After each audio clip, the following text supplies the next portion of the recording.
take examples of countries today that have these kinds of institutions, especially politically.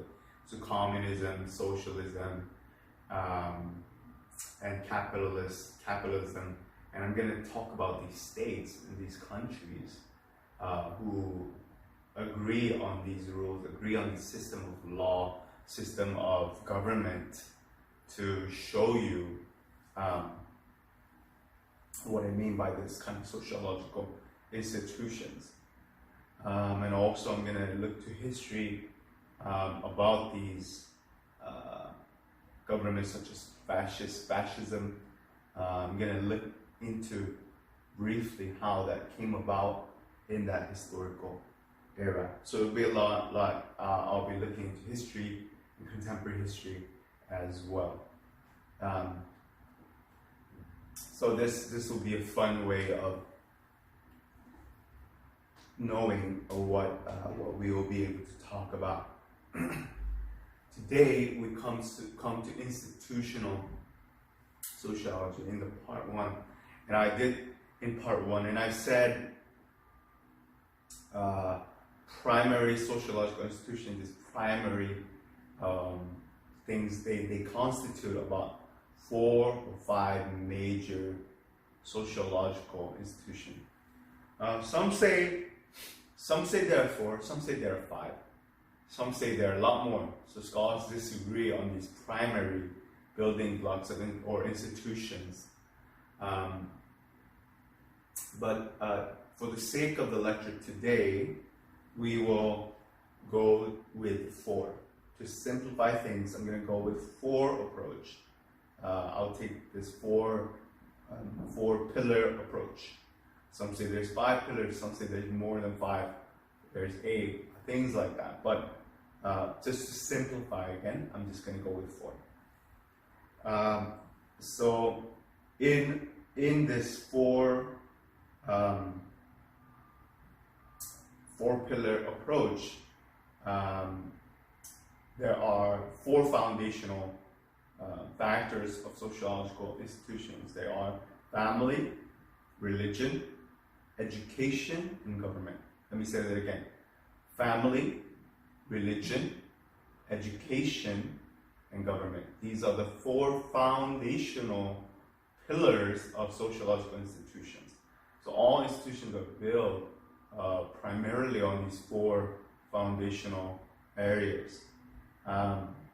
Some add family, religion, education, government, and economy. That's why some say 5. I have this picture here. Here it says family, religion, education, state, which is government too, and then economics right here. So 5 building blocks right here on the screen. But I'm just gonna go with 4, meaning I'm gonna include economics in the government. So next week we'll be talking about government, state, economics all together. So that's why I'm talking about fascism, socialism, capitalism, etc., etc.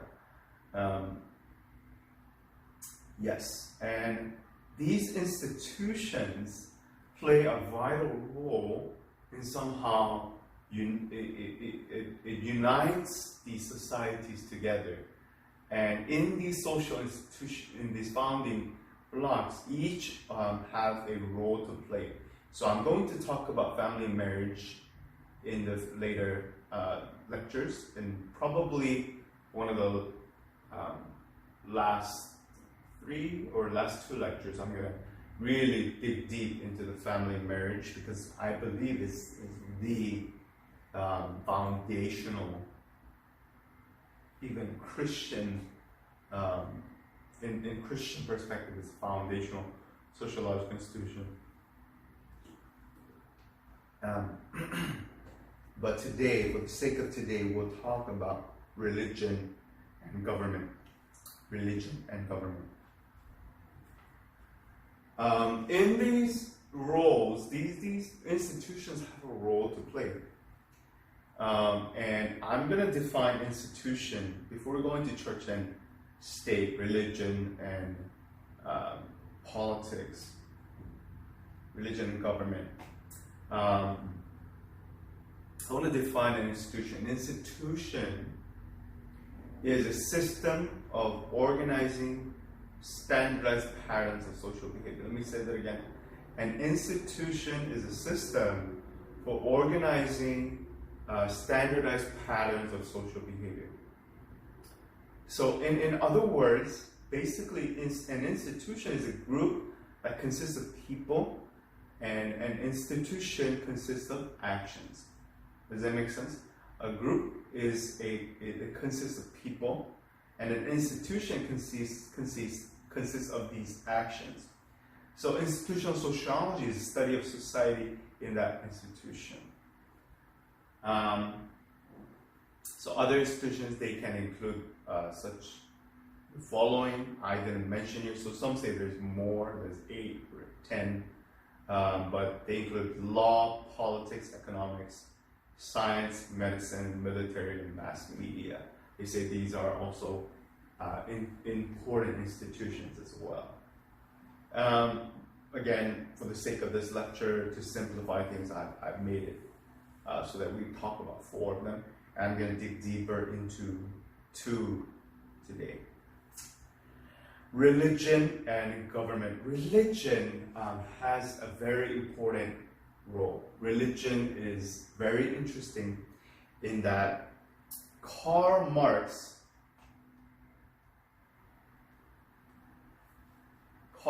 says this: religion is the sign of the oppressed creature, the heart of a heartless world, and the soul of a soulless condition. It's the opium of the masses. It's the opium of the people. That's what Karl Marx said. I talked about the role of institution, religion, and government right here. And I'm going to talk a little bit about what religion was to Durkheim. Emil Durkheim, remember, he's the first guy who applied the scientific method to sociology. He's one of the founding fathers of sociology. Emil Durkheim was very interesting in what he said. He was known as the first, and if you look at the picture on the screen, he was the first sociologist to examine religion very scientifically. And he applied the scientific method to everything. And religion was also the case.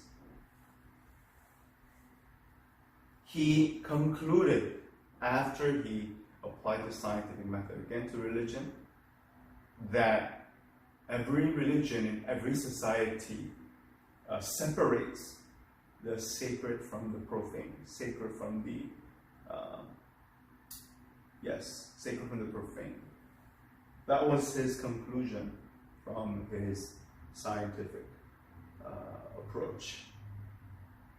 Emil Durkheim defined religious practices that unified system of beliefs and practices that is concerned with separating from the sacred from the profane. It's concerned with sacred things. He had this structural, functional approach to religion, and he has his roots in the scientific method and scientific approach. Durkheim argued that religion is, in a sense, the celebration of self-worship in human society. So given this approach, Durkheim proposed that religion has 3 major functions in society. He concluded not just the religion, it separates the sacred from the profane, but he concluded that religion has 3 major functions in society. 3 major functions in society. First, he understood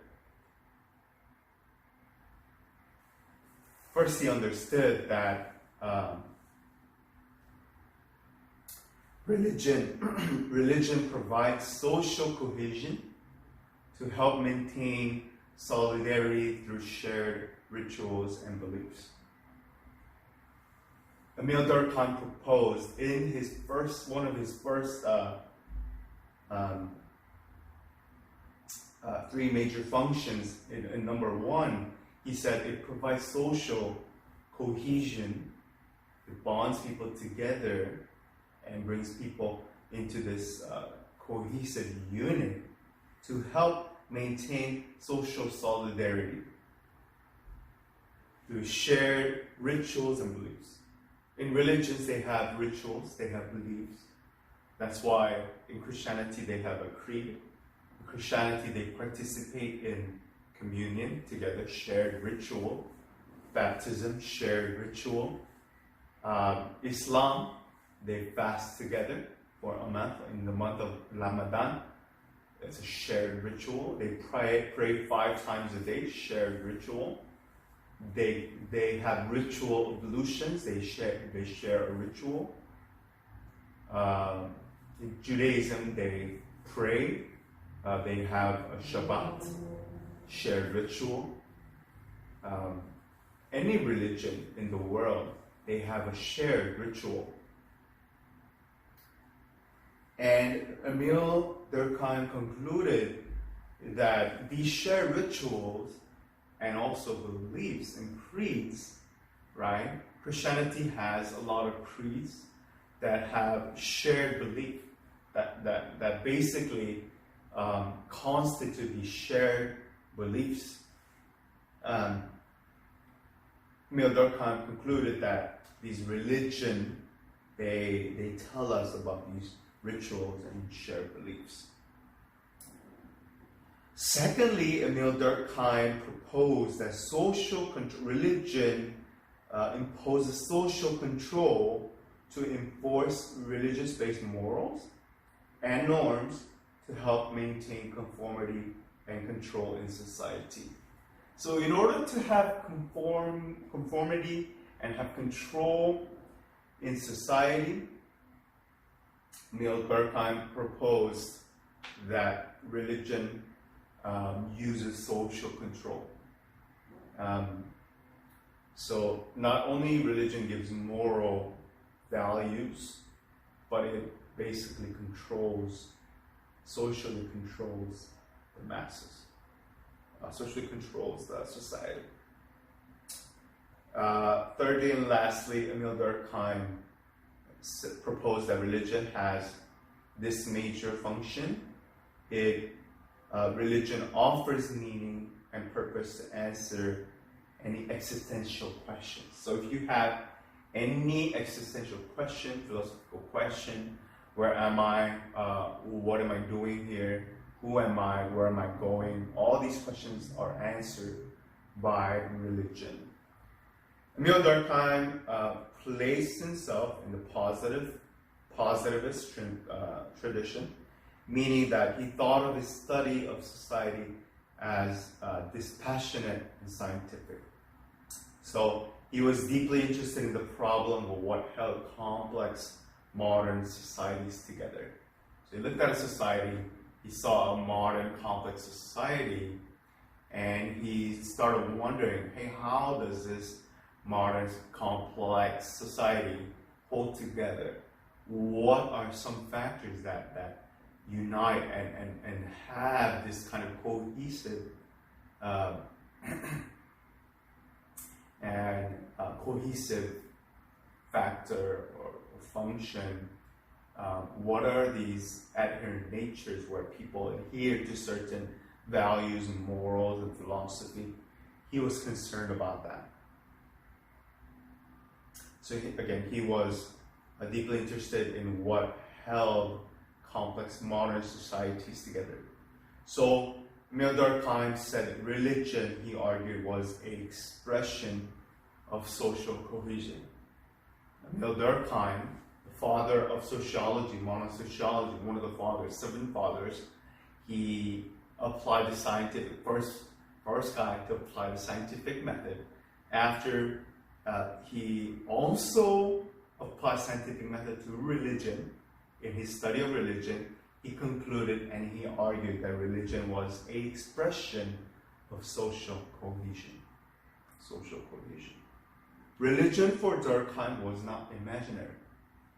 Religion for Durkheim was not imaginary. It wasn't imaginary. It was very real.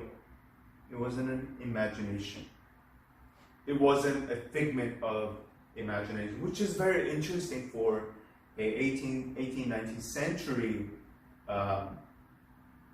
enlightened sociologist who applied the scientific method. In Enlightenment modernity, there was this understanding that science explained rational thought explained the need. There was no need for religion because rational thought and science basically answered all of life's questions. There was separation of religion and scientific thought. But Emile Durkheim was different in that it basically it provided a social cohesion in modern societies. So Emile Durkheim does not deprive things of what many believers find it essential, but he concluded that religion is very real. Not only because the adherents of those religions believed that it was real, but he believed that religion is an expression of society itself.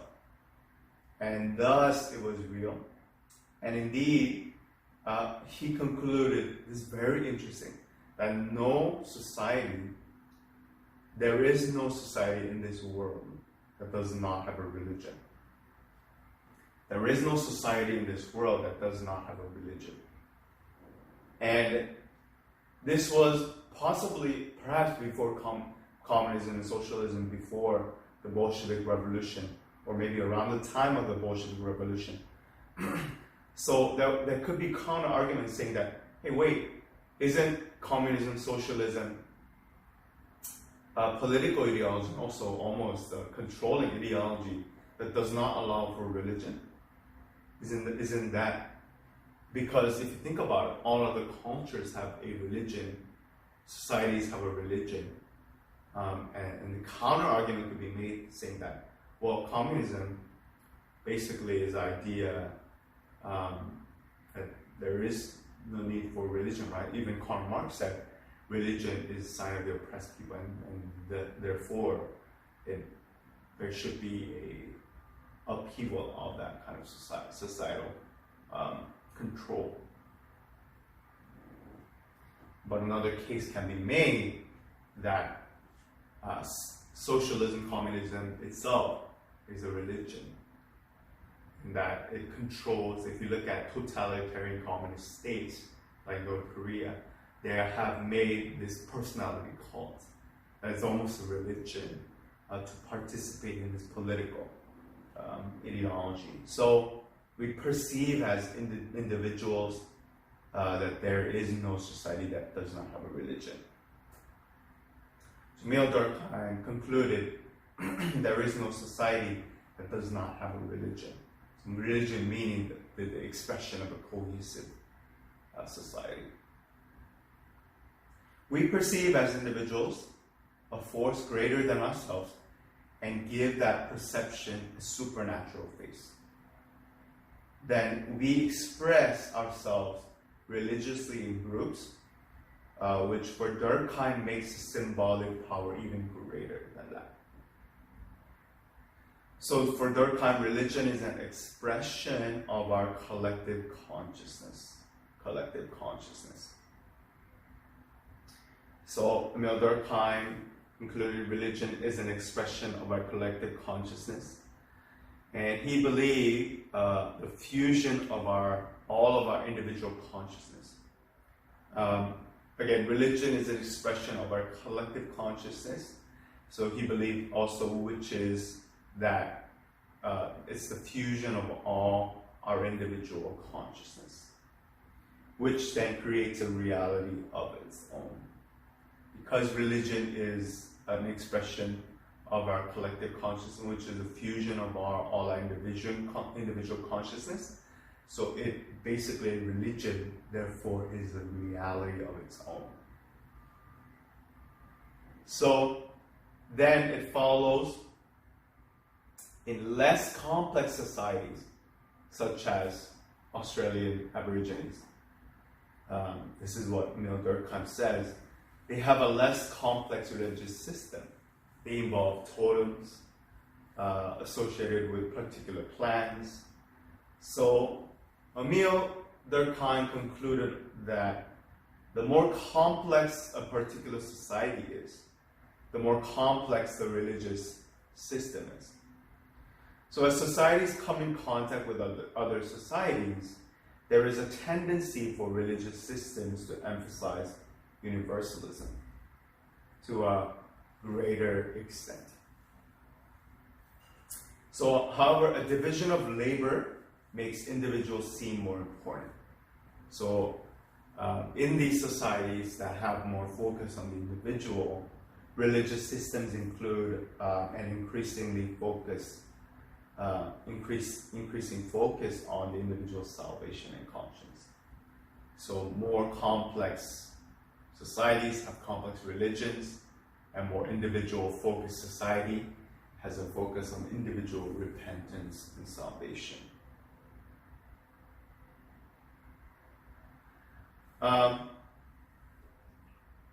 So the primary criticism of the structural functional approach to religion is that it overlooks the religious dysfunctions. It overlooks other religious dysfunctions.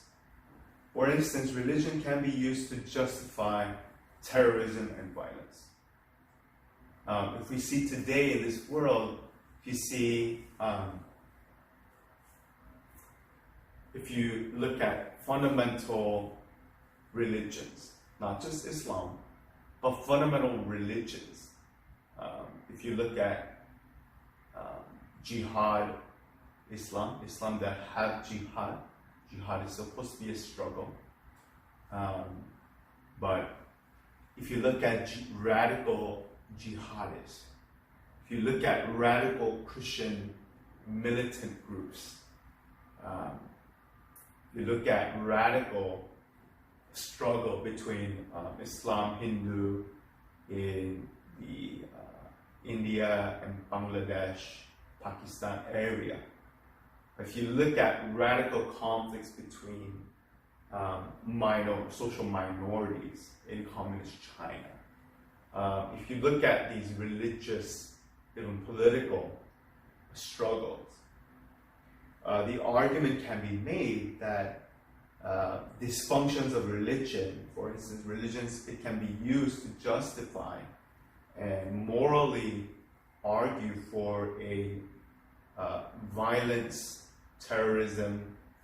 If you look at history, the Spanish Inquisition, very violent historical event. Religion has often been the justification and motivation for war. If you look at the Crusades, religion has been used to justify war. In some sense, this is still the structural functional approach to provide social cohesion among the members of one party in a conflict. For instance, social cohesion among the members of a terrorist group is very high. In a broader sense, religion obviously resulting in conflict without questioning its actions against other members of society. So one of the criticisms of this functionalist approach for Emile Durkheim is that although it does provide social cohesion, although it gives kind of this unity of this religion, basically religion can be used to justify terrorism and violence, and war. It could be used for war. Thus, it basically, the criticism is that it overlooks these social dysfunctions. That's why there must be this understanding that religion and society is a unified system of beliefs and practices. It's must be concerned with separating the sacred from the profane. So it must be this kind of separation. There must be understanding of that. And government, we're going to go into government, but before we do that, this role of religion basically provides moral framework. The role of religion in that is important in that it provides moral framework and moral worldview. Without a religion, there is no need for morals. Without a God, without an understanding of a higher moral being, there can be no moral kind of worldview. Religion basically provides a moral framework, moral worldview for how a society or how a group of people should act and speak or make decisions in their daily lives.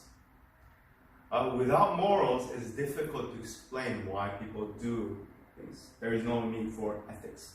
There is no need for righteous activity. There is no need for doing good because what is good? There is no standard. But religion provides this kind of standard through sacred texts, through traditions, sacred traditions. It provides a moral framework, moral standard. Religion also provides cultural identity. Certain cultures would have this kind of identity because if you look at it, they believe that they have these traditions, they have these cultures, and they will continue to ask these questions. Well, to their parents, where did this come from? And their parents would say, well, my parents told me, and then their parents said, oh, my parents, my grandparents told me that this is what we do. This is what we do based on our cultural identity, based on our religion. This is what we do. This is who we are. And it's passed on from generation to generation, right? This kind of cultural identity. For instance,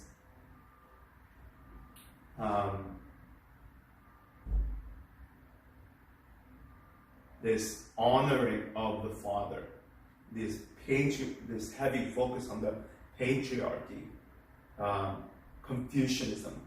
Some say it's not a religion, but I believe that it is.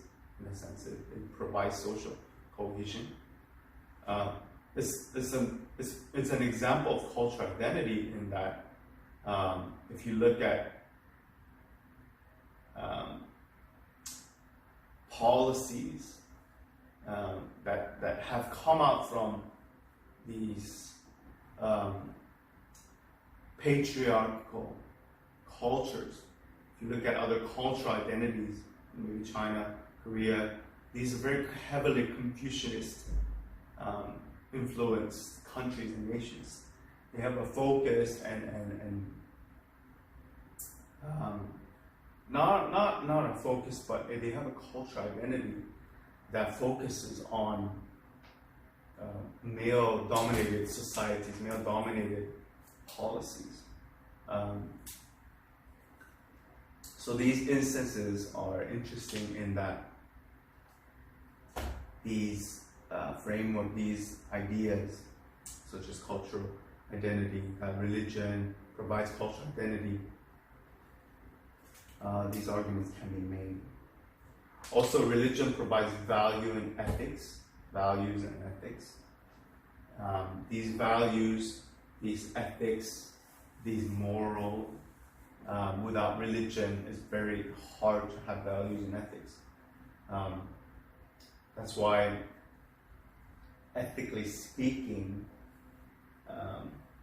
in states that does not have religion, in states that in atheistic states, without a Christian perspective, there's more.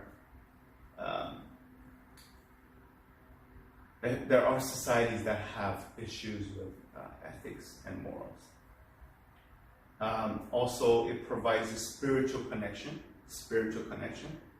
Religion provides connection to something not of this world. It provides spiritual connection. It also provides idea of welfare. So John Adams had this quote: "Religion is vital because we have no government armed with power capable of contending with human passions, unbridled by morality and religion." So again, conclusion: it shapes people's morals, it shapes people's customs, it shapes people's traditions, beliefs, and behavior. Again, religion shapes people's morals, it shapes people's customs. Religion also shapes people's traditions, it shapes people's beliefs and behavior. Religion shapes people's morals, moral values, moral framework, tells you what is wrong, what is right. Again, in more complex societies, we have more complex religion. In more individualized, focused societies, it will focus on the individual salvation, redemption, and conscience. Customs, religions have these customs, practices, and tradition.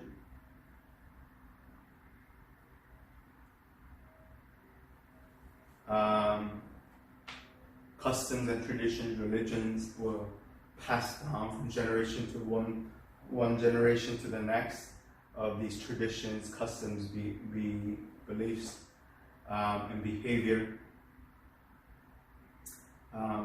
It shapes people. Religion gives these factors to people who have important social functions. Yes. So, these were the roles of religion. And we come to our discussion of government. If you look at government, I said I'm going to talk about two things. If you look at a government today, government is an institution that is entrusted with making and enforcing the rules of a society, as well as with regulating relations with other societies. A government is an institution entrusted with making and enforcing the rules of society, as well as regulating relations with other societies. So, government is an agreed system between one society and is an institution entrusted with making, enforcing the rules, and it regulates relations with other societies as well. Forms of government: communism, we talk about socialism, totalitarianism, fascism, capitalism.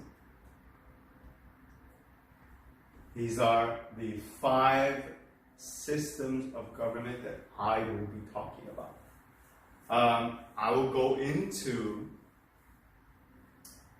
these examples next week, and how this government is an institution that is entrusted with making and enforcing the rules of the society. Government is interesting in that it's an agreement between different kinds of people.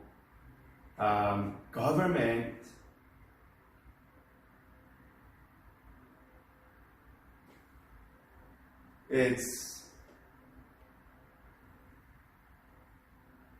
they have the power to enforce laws. They have,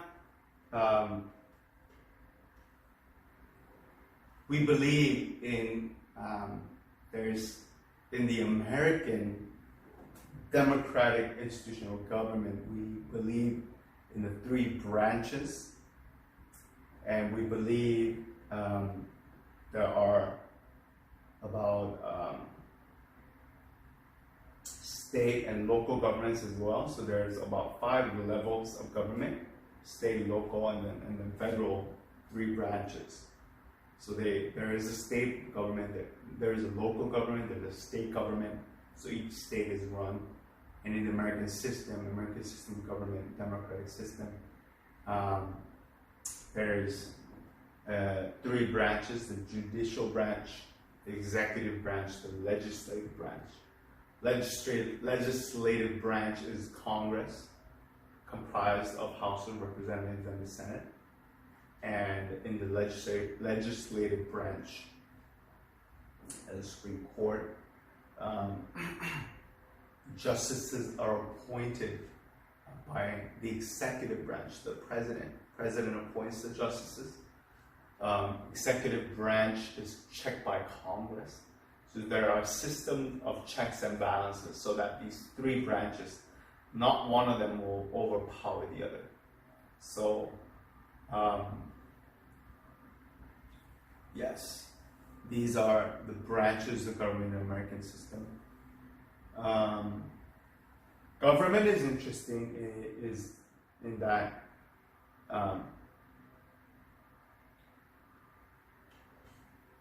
it's supposed to act in the welfare of its citizens, but the purpose of government is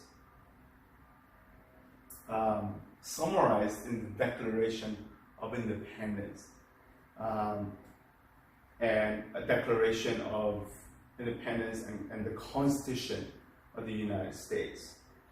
We, the people of the United States, in order to form a more perfect union, establish justice, ensure domestic tranquility, provide for the common defense, promote the general welfare, and secure the blessings of liberty to ourselves and prosperity, and so on and so forth.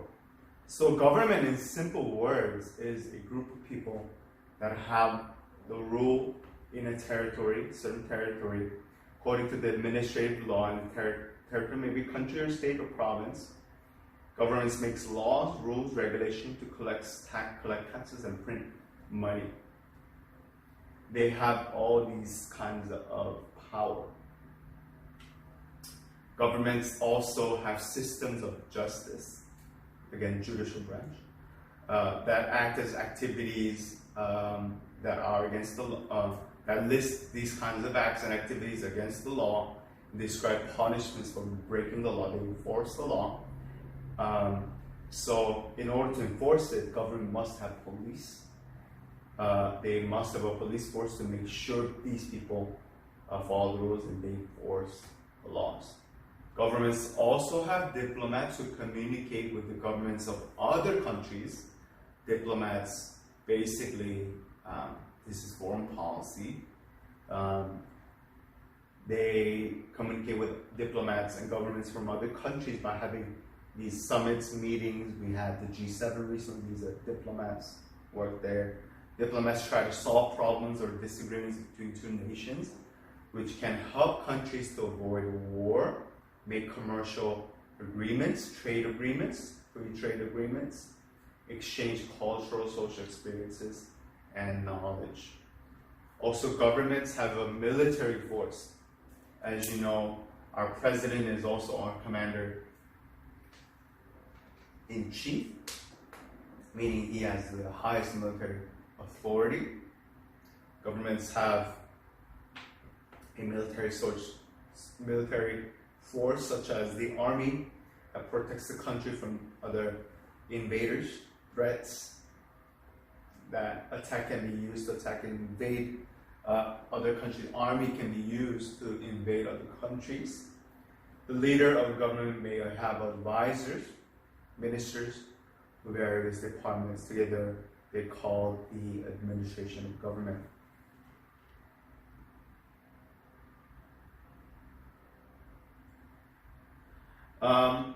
There are certain other forms of government Interestingly, in Plato's Republic, he lists 5 kinds of government. First is democracy. Second is monarchy. Third is aristocracy. Fourth is dictatorship. And fifth is oligarchy. And here in my system of government, I said communism, socialism, totalitarianism, fascism, and capitalism. I combine economic systems of government as well, and systems of government as well. That is why I have these things, but in Plato's definitions, there are 5. And they are democracy. This is the most common type of government. And in the Western world, this is very common. So in the G7 summit that happened recently, these 7 nations that have democracies have democratic government, which is United States, England, or United Kingdom, Germany, Italy. So United States, United Kingdom was the host nation. United States, Germany, Italy, Japan, forgetting the other 2. And these democratic nations, usually the Western countries, they come together, they make certain laws, they agree on certain things. In democracies, people in a country can vote during elections for representatives or political parties that they prefer. So, democratic is a free electoral country that elects its political leaders, political parties. The people in democracies can elect representatives who sit on legislators such as Parliament or Congress. Political parties are organizations of people with similar ideas about a country or region, how that should be governed. So different political parties have different ideas about how the government should handle different problems. Democracy is the government of the people, by the people, and for the people. Famous quote also by Lincoln as well. These countries have forms of democracy which limit freedom of choice by the voters. One of the most common ways to limit which parties can go into parliament, or limit the party's access to mass media such as television. Another way is to rig the voting system, rig the election, by removing the votes from the opposition voters and substituting voters in the party in power.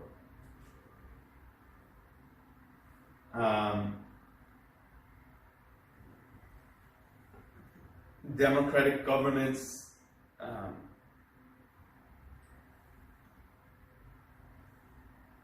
they have freedom of expressions. There are different kinds of democracy. There is direct democracy, and there's indirect democracy. But these democratic countries include more modern society. There's another system of government. Second system is the monarchy. Monarchy is a system of government that's ruled by a king or a queen who inherits their position from their family, which is often called the royal family. There are 2 types of monarchies: absolute monarchies and constitutional monarchies.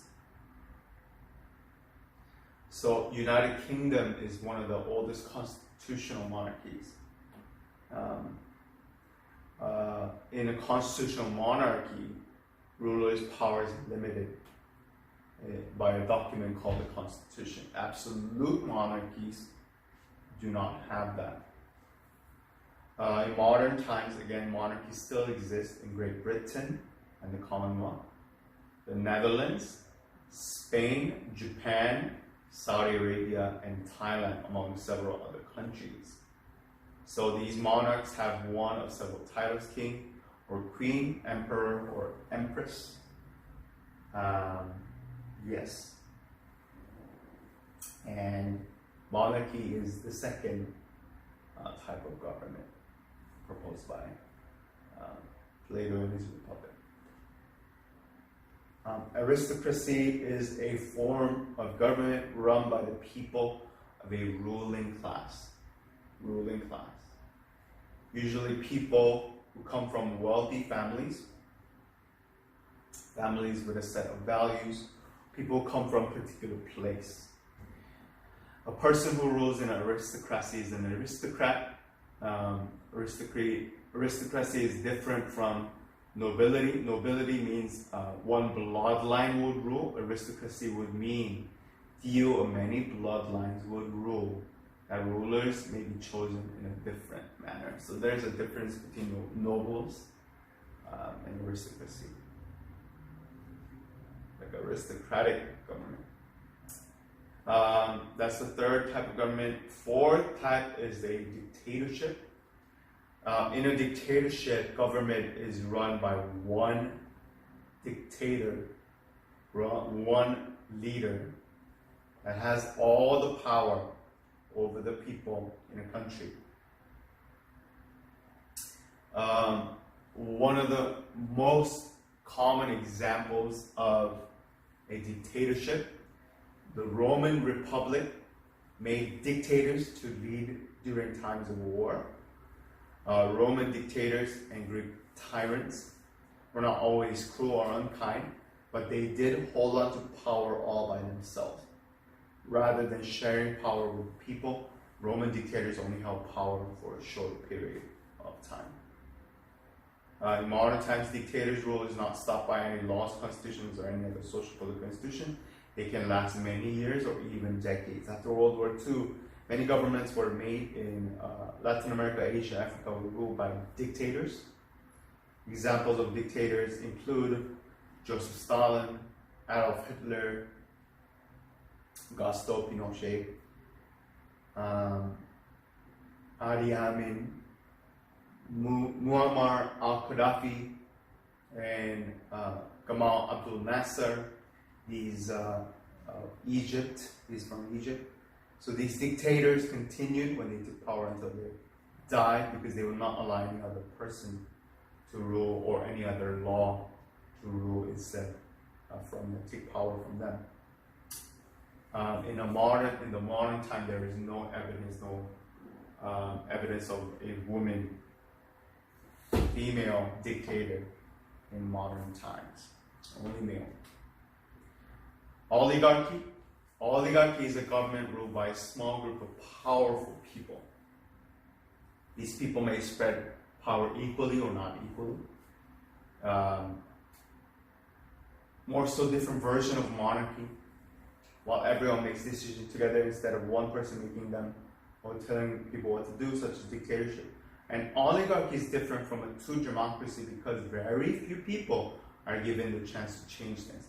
An oligarchy does not have to be hereditary, passed on from father to son, but an oligarchy does not have one clear ruler, but several powerful people. Some past examples of oligarchy are the former Union of Soviet Socialist Republics, apartheid South Africa. Fictional examples is the dystopian society of Oceania book of 1984. Some critics of representative democracy think of the United States as an oligarchy. This view is shared by anarchists. So an oligarchy may have a leader in the ruling group. Because of these factors, they accuse the United States of an oligarchy. These 5 systems of government, or 5 ways of governing, they have an impact. The simplest idea of government is those who rule over people and land. This may be small as a little village, but it could be big as a continent.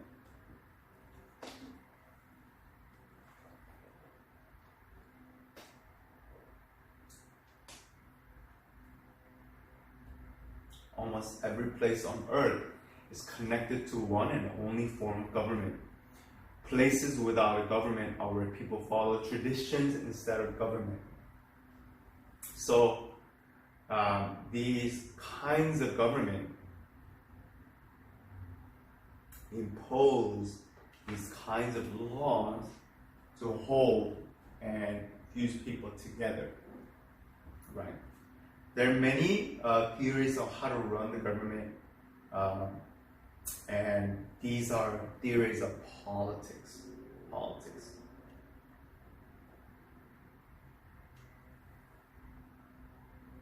So these government have these management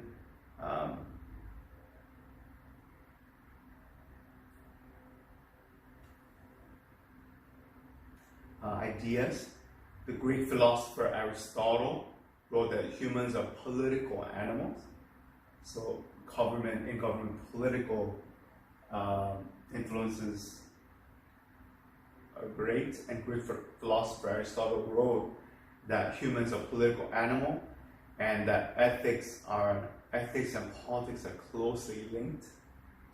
Machiavelli wrote in his 1532 The Prince that politics was firstly about having and keeping power.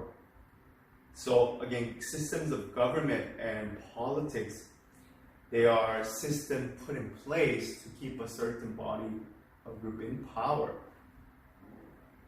Machiavelli said that without power, leader cannot do anything. They can't do anything. 1651, Thomas Hobbes wrote in Leviathan, a book about politics.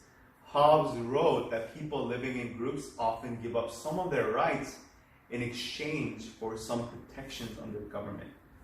And this is what happens when there is an issue that a society wants solved or protect from a certain threat. People would readily give up some of their freedoms, some of their even rights, in exchange for protections from a government. 1880s, in the 1800s, John Stuart Mill developed the liberal idea of politics. Mill said that democracy is the most important political development of the 1800s. He said there should be more protection of individual rights against the government. So this is understanding of politics. In modern times,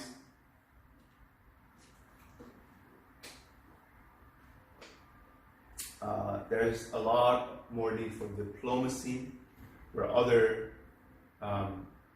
governments basically talk to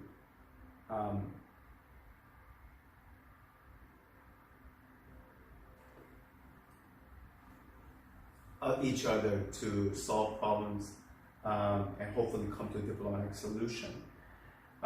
Historically, the people who can rule and allow others to own land is a deed by government that gives this right to, in the way that laws describe, something they have the right to hold land without any government permission.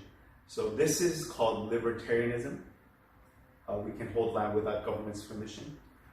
Others think that they can do without government. This view or this understanding is called anarchism.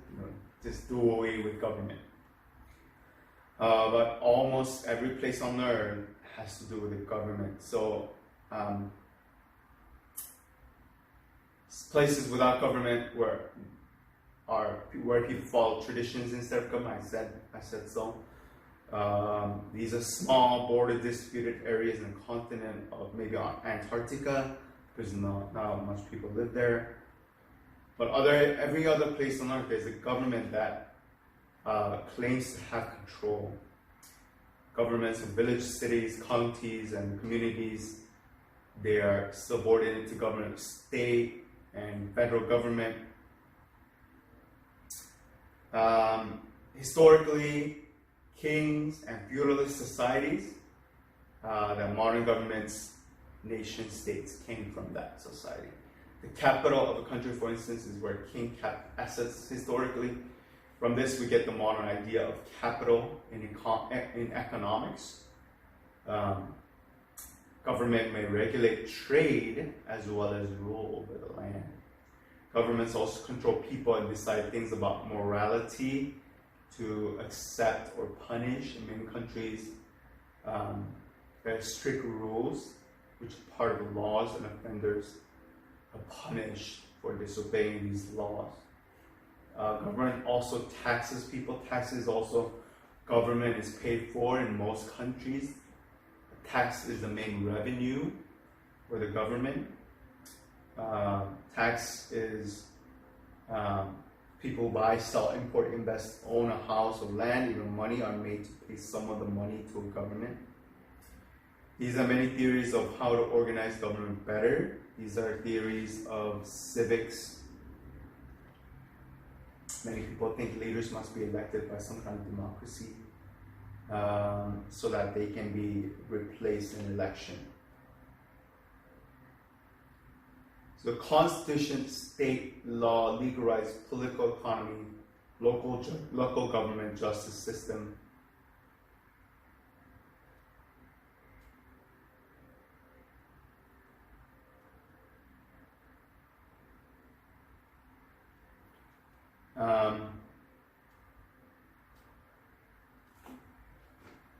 This is what government basically entails. And I'm gonna start talking about these different forms of government that I mentioned. Communism. Communism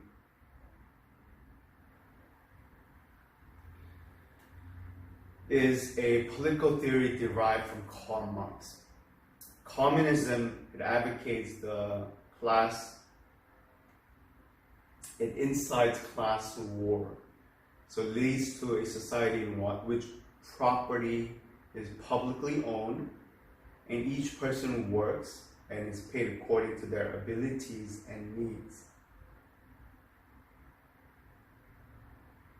Communism comes from the Latin word communis, which means common and universal. It's not just a political system, but it's a philosophical, social, political, and economic ideology. So in these 5 or 4, communism, socialism, all these topics that I'm going to address today, it's talking about a philosophical, social, and political and economic ideology. It's also a movement where the ultimate goal is the establishment of a communist society. The ultimate goal of a communist state is to establish a communist society, right?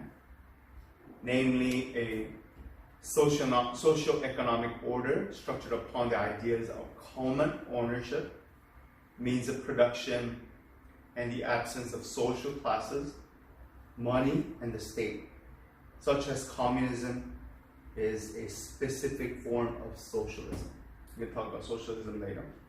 Communism includes various schools of thought. It broadly includes Marxism and macro-communism, as well as a political ideologies-based group around both, all of which share the analysis that the current order of society stems from capitalism, its economic system and mode of production, namely that in this system there are 2 major social classes. The relationship between these 2 classes is exploitative, and that situation can only ultimately result through a social revolution. So again, let me explain that. Before a communist revolution takes place, there are different kinds of communism, but they are basically under the premise that there are countries are initially capitalist, and in capitalism there are two major classes, the working class and the ruling class. And the ruling class exploits the working class. And it can only be ultimately be resolved through social revolution, communist revolution. These two classes, again, they define it as the proletariat, the working class, who make up of the majority of the population within society. They must work to survive. And the bourgeois, called the capitalist class, a small minority who derives profit from employing the working class, the private ownership of means of production. They own the bourgeois, they own every step of the production and even the product. So the working class only works and they never own. So what the communist system does is to resolve this class conflict, and look at this, it incites class war already. These two classes are the proletariat working class and the ruling class. And the ruling class is a small minority, so majority must take over. They employ the working class to private ownership of the means of production.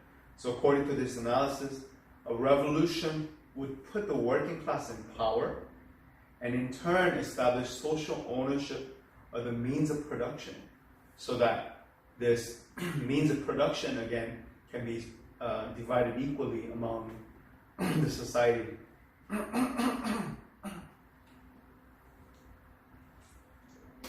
And communism, they believe, it establishes social ownership of the means of production, which is a primary element in transformation of society towards communism. After 1917, a number of states were identified as communist. These states espoused Marxism, Leninism as a variation of it. Along with social democracy, communism became the dominant political tendency within the international socialist movement by the 1920s. The emergence of the Soviet Union as world's first nominally communist state led to communism's widespread association with Marxism and Leninism and the Soviet economic model. While the term communist state is used by Western historians, political scientists and media refer to countries ruled by communist parties as communist. These states themselves did not describe themselves as communist, claim to achieve communism. They referred to themselves as socialist states, and in the process of constructing communism. Terms used by communist states include national democratic, people's democratic, socialist-oriented, and workers' peasant states. Some economists and intellectuals argue that in practice the model under which these nominally communist states operated was in fact form of state capitalism, or a non-planned administrative command economy, and not an actual communist economic model in accordance with the most accepted definition of communism. So this word again has Latin and French roots, communism and communist. Semantically, this suffix of isme indicates abstraction to a state, condition, or doctrine. So communism may be interpreted as a state of being, for the community. This semantic constitution has led numerous usages of words in revolution. So this term ultimately came to be primarily associated with Marxism, and the Communist Manifesto embodied Marxism. Communism has usually been distinguished since the 1840s with socialism. The modern definition and usage of this latter word would be settled by the 1860s, becoming the predominant term over the words associationist or cooperative and mutualist, which had previously been used as synonyms. So instead, communism fell out of use during this period. So an early distinction between communism and socialism was that the latter aimed only to socialize production, whereas former aimed to socialize both production and consumption. By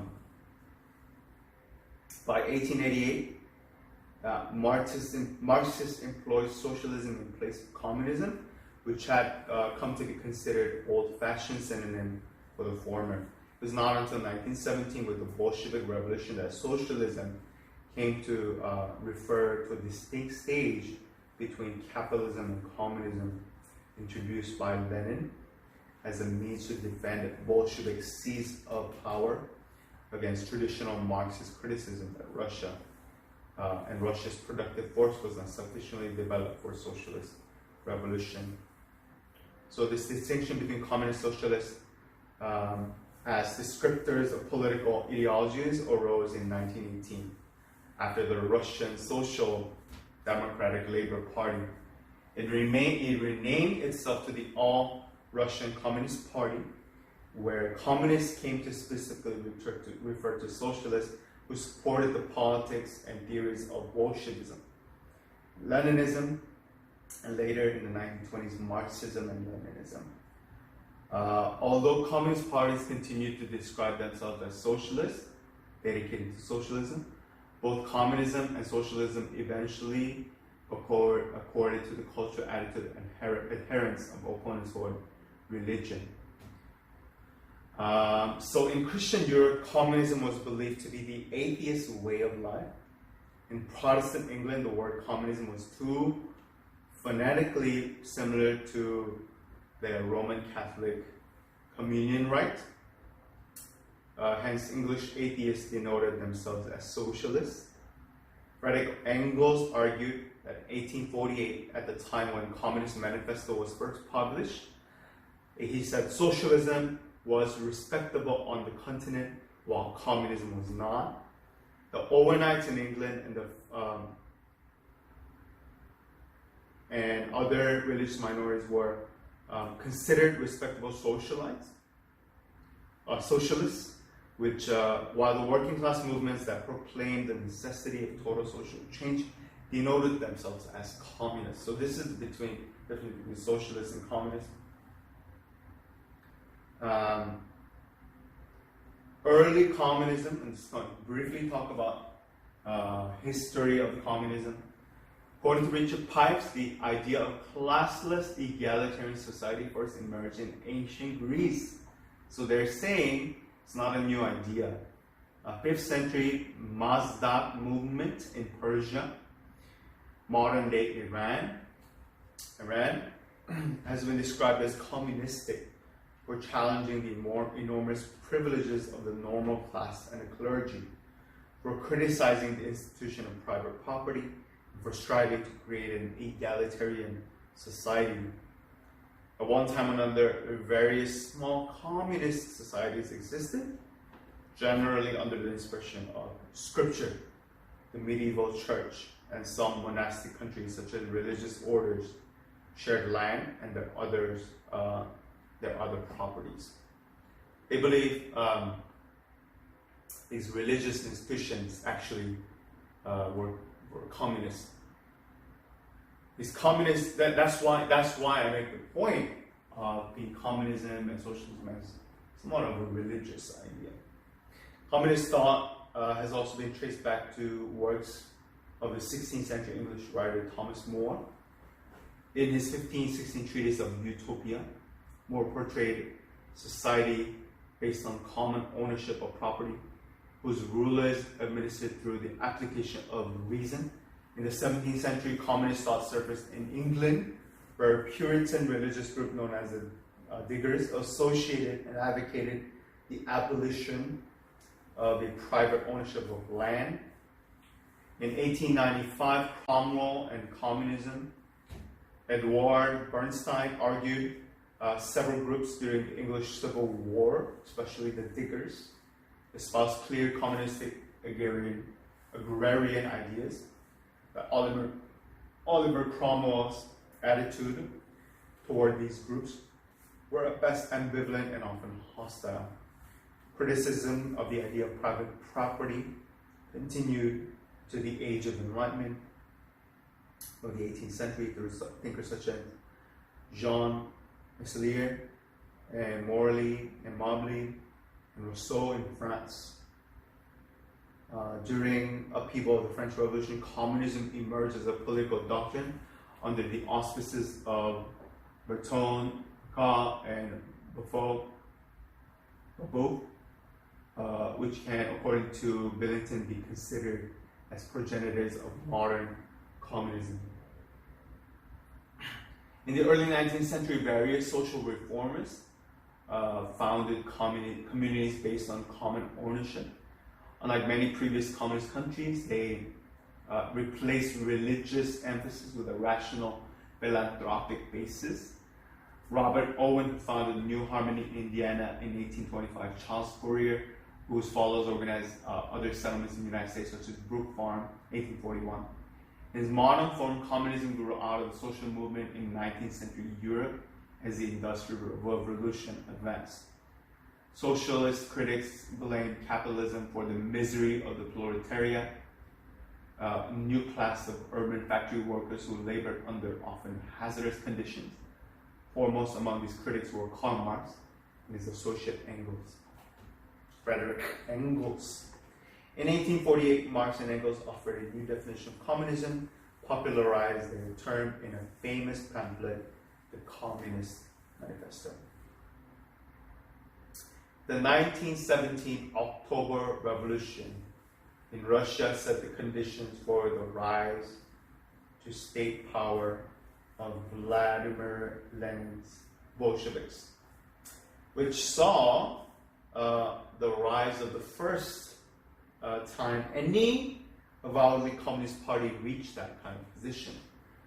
The Bolshevik Revolution overthrew the Russian Tsar. This revolution transferred power to all Russian Congress of Soviets, in which the Bolsheviks had a majority. The event generated a great deal of practical, theoretical debate within the Marxist government. Marx predicted that socialism, communism would be built upon foundations laid by the most advanced capitalist development. However, Russia was one of the poorest countries in Europe,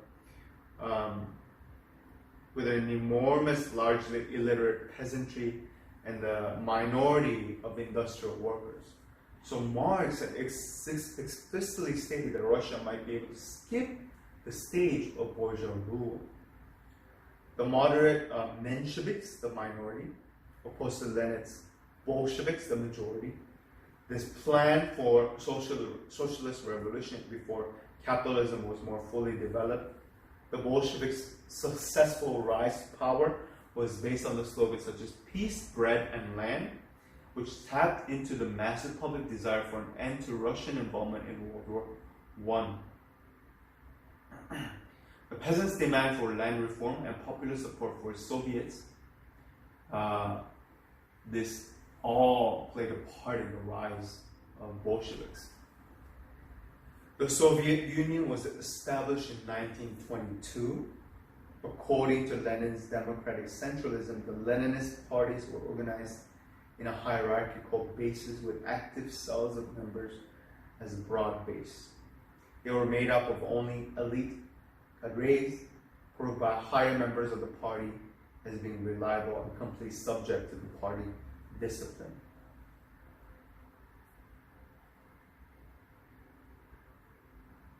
So in the Moscow trials, many old Bolsheviks who had played a prominent role in the Russian Revolution of 1917 or in Lenin's Soviet government afterwards, including Kamenev, Zhivov, and Bukharin, were also pleaded guilty of the conspiracy against the Soviet Union, and they were executed.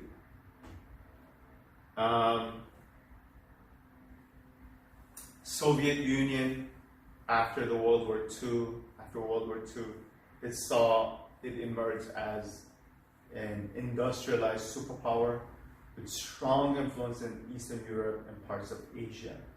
European and Japanese empires were shattered, and communist parties played a leading role in many independence movements. Marxist-Leninist governments modeled the Soviet Union and Soviet assistances were in Bulgaria, Czechoslovakia, East Germany, Poland, Hungary, Romania.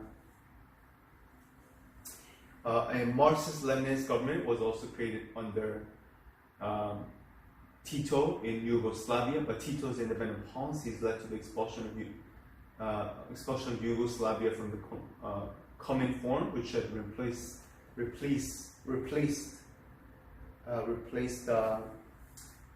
Comintern, and Titotism was banned in Yugoslavia.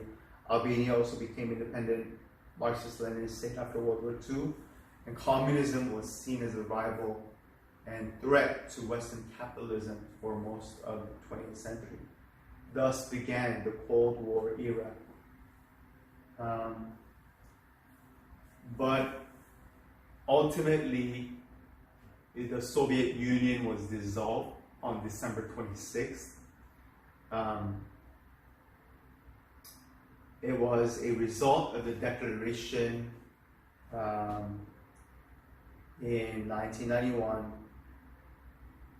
Declaration acknowledged the independence of the former Soviet republics and created Commonwealth of Independent States. But Soviet President Mikhail Gorbachev, eighth and final leader of the Soviet Union, he resigned, declared his office extinct, and handed over his powers, including control of Soviet nuclear missile launching codes, to Russian President Boris Yeltsin. That evening, 7:32, the Soviet flag was lowered from the Kremlin for the last time, replaced with pre-revolutionary Russian flag. Previously, from August to December 1991, all the individual republics, including Russia itself, had seceded from the Union. The week before the Union's formal dissolution, 11 republics signed the Alma-Ata Protocol, formally establishing Commonwealth independent states and declaring that the Soviet Union had ceased to exist. Post-Soviet communism, very interesting to note. Present Marxist states controlled by Marxist-Leninist parties were under a single-party system, but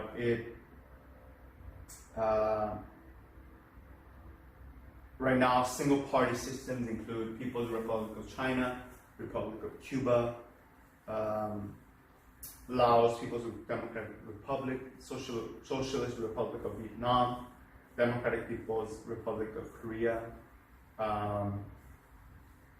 They see this as development of Marxist-Leninism ideals.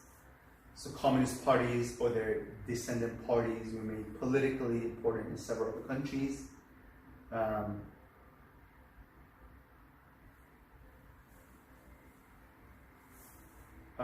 South African Communist Party is an example. African National Congress-led government, also India, communist-led governments of Kerala, Nepal countries. Communists hold the majority of the parliament. The Communist Party of Brazil was a part of a parliamentary coalition led by ruling Democratic Socialist Worker Party. So there are communist parties still around today in 2018, 2016, in 21st century. People's Republic of China has reassessed many aspects of the Maoist legacy, but basically China is mostly economically capitalist. Decentralized state control of the economy in order to stimulate growth. So what happened with China politically is Maoist. and yet economically it is very open. China's managed to bring down the poverty rate from 53 to about 6% in 2001. So these reforms are sometimes described by outside commentators as a regression to capitalism. So communism is all about having to do away capitalism because it's exploitative. But when they see examples of China opening its country back up to more capitalist economic tendencies, they refer to this as regression to capitalism. But communist parties describe it as a necessity adjustment to existing realities in the post-Soviet world in order to maximize industrial productive capacity. So outside critics would say you guys are regressing into capitalism, but the people probably inside China would say they're maximizing production to be more communist. In these countries, the land is a universal public monopoly administered by the state, so are natural resources, vital industries, and services. The public sector is a dominant sector in these economic systems, and the state plays a central role in coordinating economic development.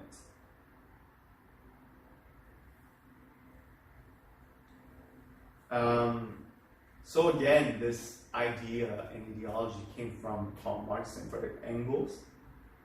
This has been the foremost ideology of the communist movement. So Marxism does not lay out a blueprint of communist society per se. It merely presents an analysis, and that concludes how this revolution may be triggered. So Marxism considers itself to be the embodiment of scientific socialism, but it does not model an ideal society based on the design of intellectuals.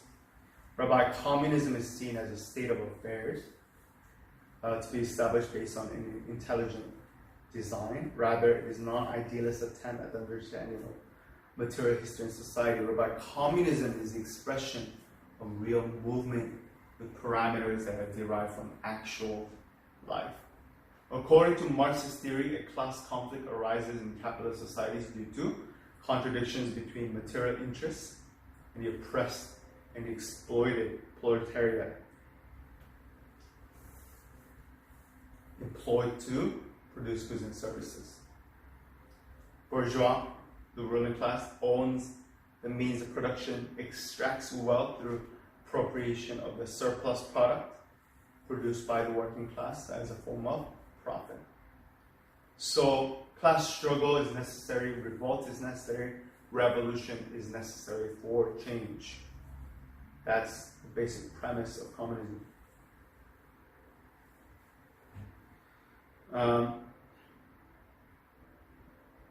While this idea originates from works of Marx and Engels, Marxism has developed into many different branches, schools of thought.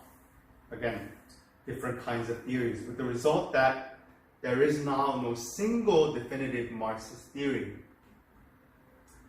Different Marxist schools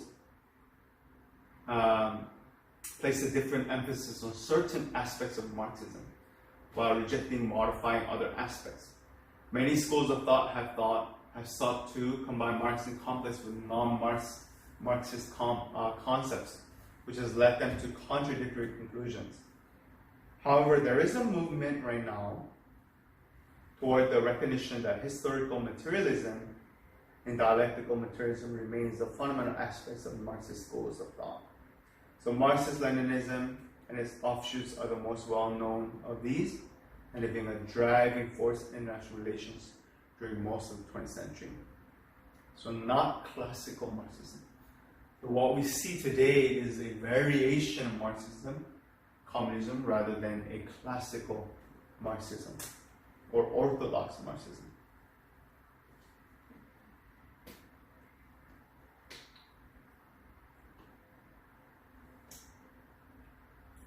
These Marxist concepts include the material concept of history, which holds that key characteristics of economic systems through history has been the mode of production, and the change between the modes of production has been triggered by class struggle. So Industrial Revolution, capitalism, these are traditional Marxists. Marxist economics, profit, class struggle, capitalism. Leninist communism is a bit different. Political theory developed by Lenin, first Soviet premier. Leninism comprises of socialist political and economic theories developed from orthodox Marxism, as well as Lenin's interpretations of Marxist theory for practical application of the socio-political conditions of especially the Russian Empire. Lenin was composed for revolutionary praxis. Originally, it was neither rigorously proper, philosophically organized in a way. After the Russian Revolution, other people organized Lenin's pragmatic revolution practices, ideology into a form of philosophy.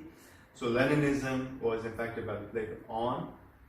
So Leninism, democratic centralism, is a practice in which political decisions reached by voting processes are binding upon all members of the Communist Party. The party's political vanguard is composed of professional revolutionaries that elect leaders and officers to determine policy through discussion. So Leninism was the Russian application of Marxist economy, political philosophy affected by and realized by the Bolsheviks. But in the 1925-29 period, Joseph Stalin established his interpretation of Leninism and the official only legitimate form of Marxism in Russia by he mixed the political philosophy such as Marxism-Leninism and became the state ideology of the Soviet Union. So Stalinism, very important, he solidified communism in his understanding. Stalinism represents Stalin's style of governance as opposed to Marxism and Leninism. The socio-economic system and political ideology implemented by Stalin in the Soviet Union and later copied by other states based on Soviet model, such as central planning, nationalization, one-party state, along with public ownership of the means of production, accelerated industrialization, proactive development of society's productive forces and natural resources.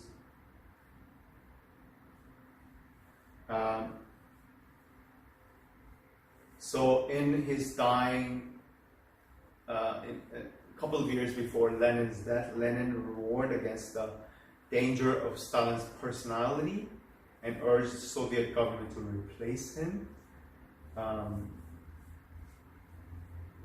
But Stalinism was this one-party, more severe form of government.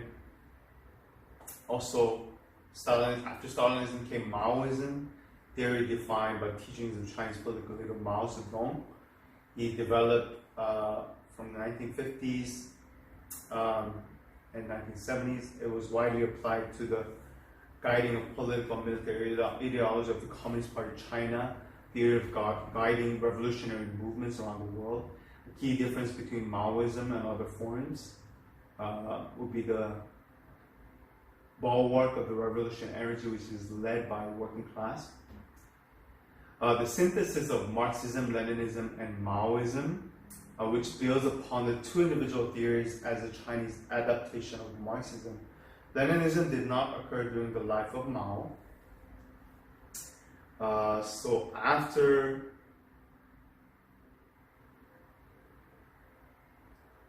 Leninism, after Stalinism, the Maoism came, they built upon the two individual theories such as Chinese adaptation of Marxism and Leninism. It didn't occur during the life of Mao. So after Stalinization, Marxism-Leninism was kept in the Soviet Union, while certain anti-revisionist tendencies such as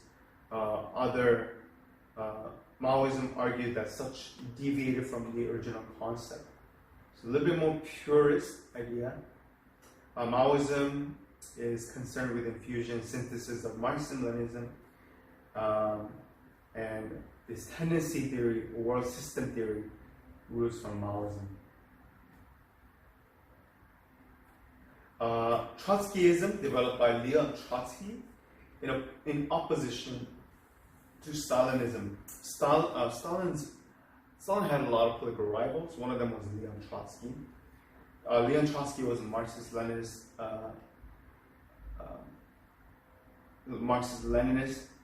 He had a tendency that supports the theory of permanent revolution, world revolution, rather than two-stage theory and Joseph Stalin's socialism in one country. So it supported proletarian internationalism and other communist revolutions in the Soviet Union, rather than representing dictatorship of the proletariat. Trotsky claimed Soviet Union had become a degenerated worker state under the leadership of Joseph Stalin, which class relations re-emerged in a new form. Trotsky was a purist in that sense, where communism and socialism by Lenin and Karl Marx was a dissolution of the working class and with the ruling class, especially in that working class taking over. But Trotsky criticized Stalin's communism as it became a degenerated worker state, which created another capitalism. Trotsky's policies differ sharply from Stalin and Mao, most importantly in declaring the need for international proletarian revolution.